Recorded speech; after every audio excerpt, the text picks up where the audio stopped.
Hey everybody, before we dive right into this build, it's important that we start with the fundamentals, and the fundamentals of every build are the materials. It's just like cooking. You can wreck a good ingredient, but you can't make a poor ingredient rise up to the level of a good one. When you're getting your book materials, get the nicest stuff you can comfortably afford, or maybe a little bit uncomfortably afford, if you want to get the highest finished product that you can.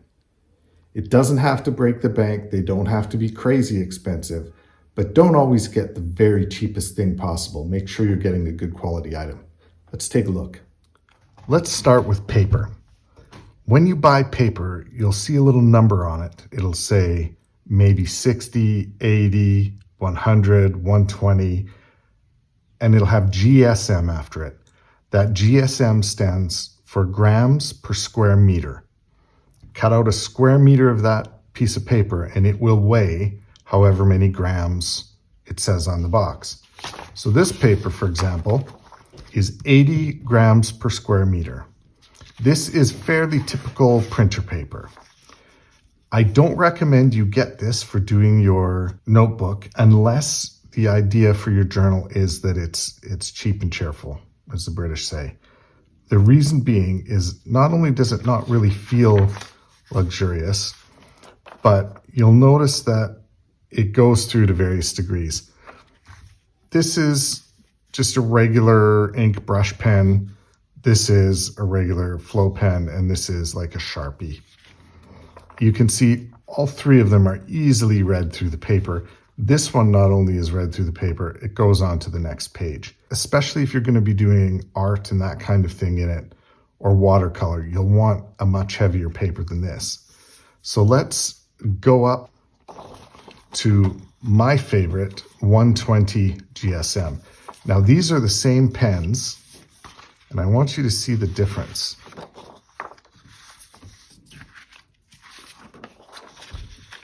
So we do still get some bleed through the page with the Sharpie, but you can't really see those two. You'd have to hold them up with some light behind them to even get a faint hint. So when you're there writing, you get a clean page. You can journal page to page. You can do some drawings throughout. Or if you're doing drawings, you could do just on one side of the page, leave this one blank, go on to the next one. You can't really do that with these ones. It will show through to at least one, maybe 2 pages. The other thing I like about this 120 is it's a bit stiffer, feels much more luxurious, and when you fold it, it will be a bit stiffer in the fold as well, whereas this can much more easily kind of pucker along the spine, which we'll see later on with the folding. I highly recommend at least 100, but I would go for 120. Secondly, what are you going to cover it in? I like to use leather. This is goat skin leather, which is kind of the going thing for bookbinding, but you can do it in all kinds of things. Goat is good for bookbinding because it's quite stretchy. This one is quite thick. This is about 1.5 millimeters thick. 1 millimeter is easier to work with, but this gives a nice, thick, luxurious feel as well. It really goes well with the 120 paper, and this is my material of choice for most things. You can also use this. This is bookcloth. It's a much cheaper option than this by far. It might feel like regular cloth. You might be tempted to cut up an old shirt or something like that, but that doesn't really work. The glue will go right through and gum up this side. You'll need to do a special process in order for that not to happen. This has a paper backing on it that blocks that. So you can glue it, press it down, put some pressure over it, and when it's done, it will be nice and smooth. And a lot of really good looking books are done in bookcloth. So this is a very affordable option where you still get a good quality product, but it's not as expensive as a product. This I got for £10. One hide of this cost me £30. So this is about 3 times the price of that, is my simple way of saying that. I would go with 120. I would go with either a bookcloth or a leather if you can get it. Bit harder to work with leather, but really satisfying too. As far as thread goes, I would recommend a pre-waxed one. This is linen thread and it's pre-waxed. You can wax it yourself or you can do it without wax. The wax helps it slide through the holes in the paper, tears less, that kind of thing. And it's quite nice to work with. This is a pretty thick one, but I use it for a lot of different things. I've got thinner stuff for finer work, but I do like these chunky, brighter colored ones for journals because they add a pop of color and a bit more interest. So start with the best you can, and let's move on to what to do with them. Folding. The basics, the foundational bits of your book might not seem very important at first, but they're the ones that are going to project all the way through the project and have an impact on the final product. Most of the time when someone's folding, here we have 7 sheets, they'll want to fold the whole signature at once in order to save time. So they'll fold over like this, line it up. I'm not trying to be sloppy with this at all. I'm trying to be clean and neat with it. And then they'll maybe do the bone folder and you wind up with something like this.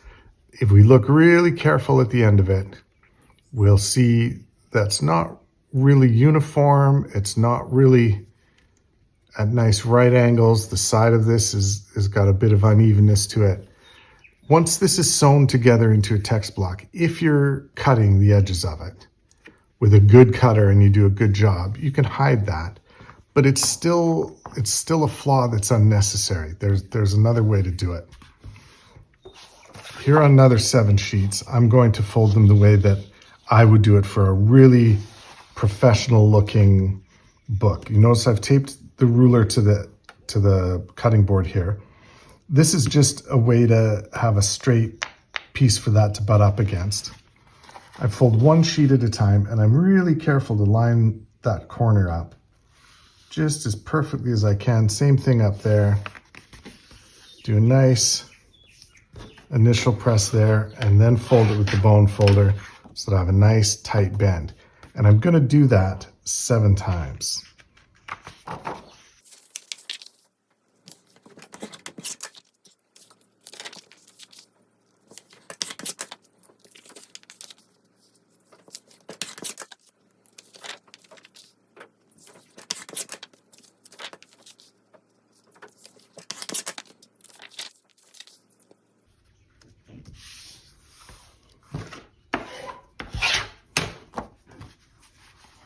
Now that I have all 7 folded, I'm going to take each one and put it inside the one before it, just like that.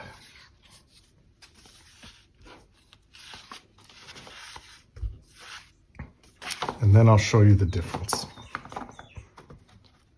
So you notice with this one, the folds are much tighter and sharper here than they are here. And if you look at the end of it, this is much more uniform.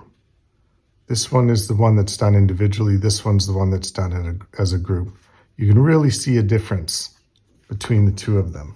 And there are some other factors that happen too. You can see a little bit, this little wrinkling here. Here's the rest of the block of them. And that tends to happen when you fold and use the bone folder on a group at a time. And again, that'll be in the fold. It won't really show too much, but sometimes it causes faint little wrinkly, ripply bits on the corner out here, on the edge here. And that will show up. Again, none of these things are big flaws. I'm not gonna manufacture a huge mistake. These are things that someone being careful can get just a little bit wrong in the early stages, and you wind up having, doesn't look horrible, but it certainly doesn't look like a lined up intentional edge to this. That would definitely need to be trimmed. If I get a whole stack of these and put them together, this is much smoother. See if I can get both together here. So the top is much smoother than that. It's not perfect, but it's much smoother. And the ends, though, especially when they're sewn together, will be a lot more uniform. And if done well, I have books that are just left like that at the end. You see how uniform that is? How even that little zigzag shape is? That looks fine just on its own. Whereas if you do them all at once, you get the rounded edges, which doesn't look as sharp. You don't get that nice uniform edge here. And the top is not great. This one takes a little bit extra time, but you can already see a difference in the finished look of the book. Now, let's talk about hole punching. Hole punching. What we want to do with our hole punching is to be very precise. I tap the paper, make sure that it's nice and lined up here. I put it in here, make sure it's nice and flat there. And then I'll take my template and just give it a little tap this way to make sure that the head is right up tight in there, lined up with the head of this. Now, if you don't know what this is all about, it's in the beginner's bookbinding tutorial for a journal, and then after this I'll make one that's also for beginners but goes to a slightly more advanced level. It'll be in there as well. So for now, it suffices to know that this is just a template that shows you where to pop the holes. We'll explain how to do that later. Most of you, if you're watching this, will already know, but this is one I use all the time for my A5 books, so I've put book cloth around it just to make it hold up a little bit better. Now everything's tight in, everything's tight down, all lined up in the proper place. My awl is nice and sharp. I've got a little nick out of these so that I can go straight down. I don't have to go around the board. And before I pop the hole, I'm going to put a finger near the end so that when I pop it in there, it doesn't just go through all of a sudden as far as it can go. So when it pops in, my finger touches the board and stops the awl from going any further. At this stage, it's all about precision. It's a little bit slower than just rocking through it, but you'll get a better result in the end. So here you can see the holes are right on the fold. They're all roughly the same size. I can always make them a little bigger if I need to, but honestly, this will be fine for the needle that I'm using. This is the furthest one off to the side, but it's still even touching that fold. So this is fairly precise. And if I take all of them, the two I've just done, plus the ones I did before, and line them up, you can see that those holes are quite precisely in a line. A couple of them look a little bit off. It's mainly because they're smaller, but that's a good solid straight line for each of those. That's what you want. All right. Errors that sometimes are done. Not tapping down this way means that you might have pages out of alignment on this end. And if you're looking at this end, you wouldn't see that because it's kind of hidden in the back. Or you open it up and you have this page up against the head, but this one back. That's going to wind up having all of these sheets in a really awkward, bad position. The other thing is having this not quite up to the top. You have a bit of a gap there. Or worse yet, you have it in backwards. And if it's not a perfectly symmetrical template the same height as your book, that's going to mess up your holes as well. That's why mine clearly labeled, as you'll see. So the other thing is, if you don't have those popped in there, so I'll move that. If you don't have that little gap in there, you're having to kind of come in behind, and you might get it right on the dot, but you might not. It might be off to the side a little bit. And if you don't have your finger there and you push, sometimes you might pop right through like that. And you wind up with not a great looking spine. Again, not the end of the world, But all these little things add up. So if I take this one, plus the ones that I did before, which I intentionally made a few mistakes on, you'll see that one sticking up, because normally I'm quite precise with it, but I intentionally made a few little errors so that we can illustrate the difference in the looks. Now you can see with these ones quite a bit of misalignment through here. It's only 1 millimeter or 2, but in the scheme of putting a book together, that's quite a bit. That adds up. And you see some great big wonking holes and then some little tiny holes there. The consistency is not there. If we want a really nicely lined up book, we want to make sure that all of that is consistent and aligned and as perfect as you can get it. It won't be absolutely perfect, but aim for perfect and you'll hit excellent. Sewing. A couple of things to talk about first. One thing is needle size. I have these 2 needles. On the more professional looking book, I used this one. On the more amateur looking book, I used this one, a bit bigger as you can see. Now normally I would even use one a little bit smaller than that. The rule that I have, the kind of rule of thumb, is that however small I can get the thread through the eye of the needle relatively easily, that's the size I use. So this is actually bigger than I would have used, but the one I would have used, they're both at the library being used right now. But sometimes we go for the great big honking one, which is fine if we've got a really thick thread and we're going for a chunky thread, especially on a Coptic binding or something that's meant to show, that's fine. But if you're trying to get like a tight, thin, streamlined book, very refined looking, you want a more refined needle as well. As far as the books themselves go, I've sewn both of them. I almost pulled that out. That'd be the second time I pulled one of those out. And we have the 2 backs here. Now you can see on this one the effect of the rounded folds and a little bit funny there as far as being lined up. This one, when it's lined up, will be almost straight across the top here. Now I didn't go too overboard, but I had to purposefully make some errors just to show the difference between the 2.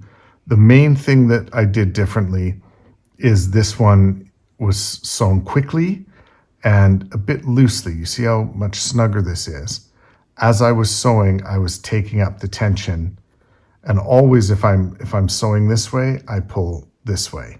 If I'm going back along this way, I pull that way. Don't pull out and don't pull back against the direction you were going, because you'll tear these holes open really quite easily. So I did that. I looped between each one of these. They're quite uniform, as you can see. On this side, I went quicker. This one I looped around both of them on purpose just to show that error. But up here, I actually missed one, and I didn't miss it on purpose. I just missed it because I was intentionally rushing through. But I missed that one, and I had to go back and tie it in. Now, none of these things, again, are deal breakers, but they're all adding up. You can see the mismatch here, the roundedness here, the loose stitch here. Even if that were snugged in with a tight stitch, it would make quite a big difference. But all these things now are adding up and causing more and more of a difference in the way that the text block comes together. And you're seeing a very subtle difference in the way that they look.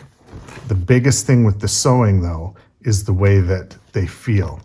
The way that it feels flipping through a book on this one is very loosey-goosey and feels almost disorganized before even beginning, whereas this one is much tighter and flowing together. So your sewing needs to be deliberate, take your time, and make sure that you have it nice and snug. The covers. On the more professional looking journal, I'm going to take these tabs. I'm going to create what I call an insert. And then I'll explain the benefit of the insert. All it is you take the very end page. I'll do the same thing on the front as I do on the back. Fold it over.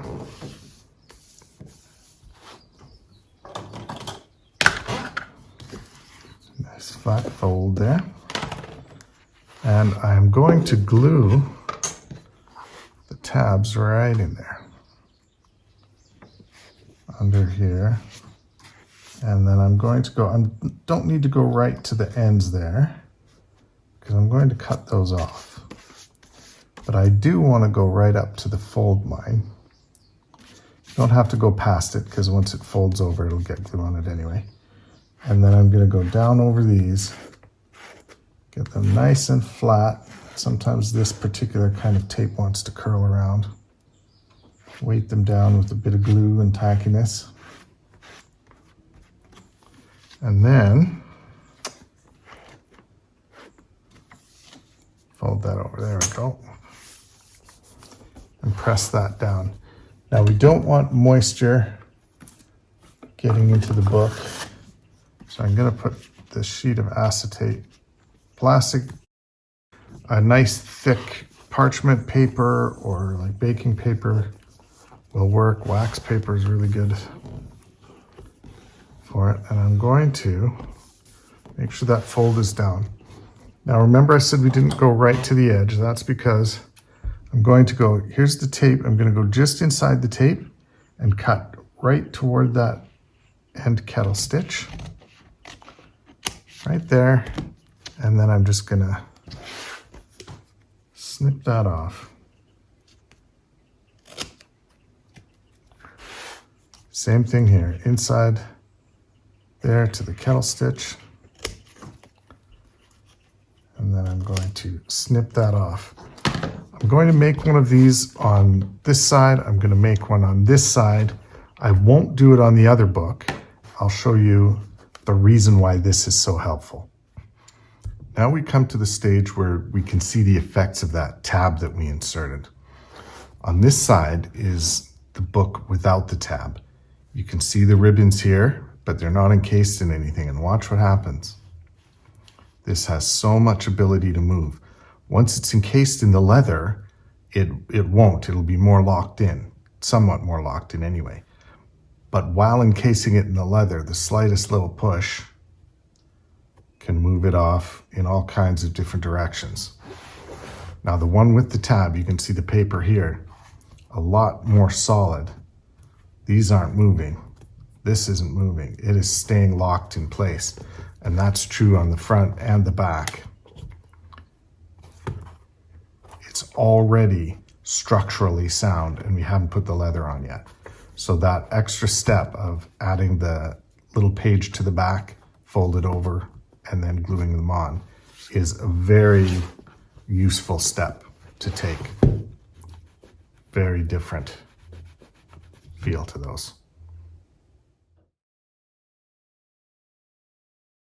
Hi everybody, we are nearing the end. I've finished both books. From a distance, they look pretty similar.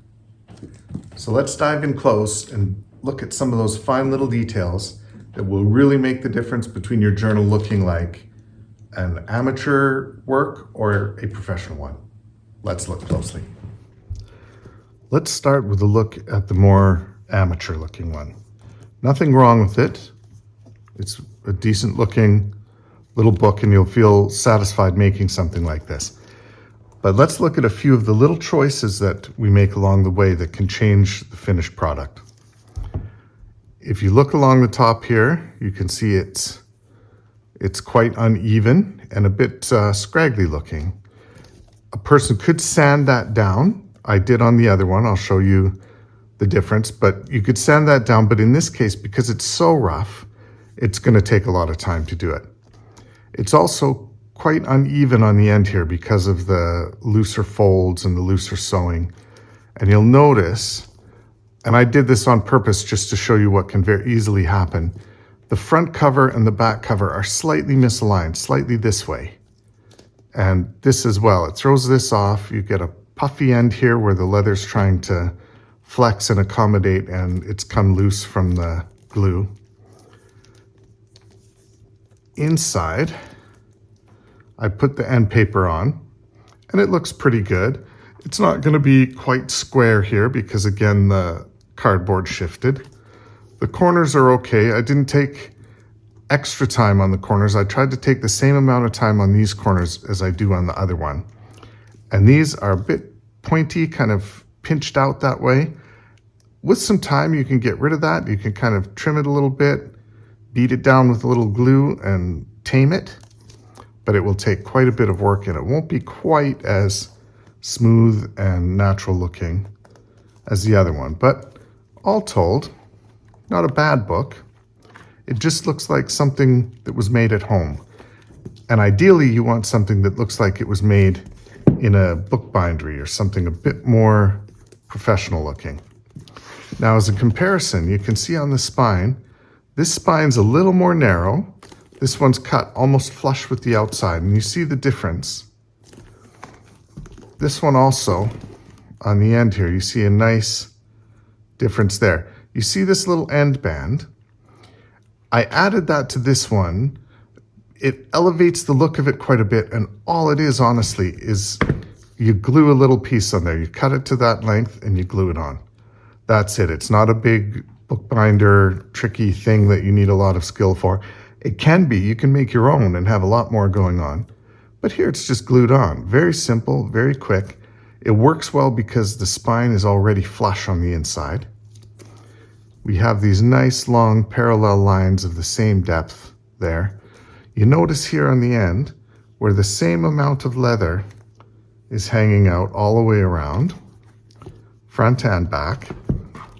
Whereas on the amateur one, this one's not bad, but here we've got a couple of millimeters is all the difference is.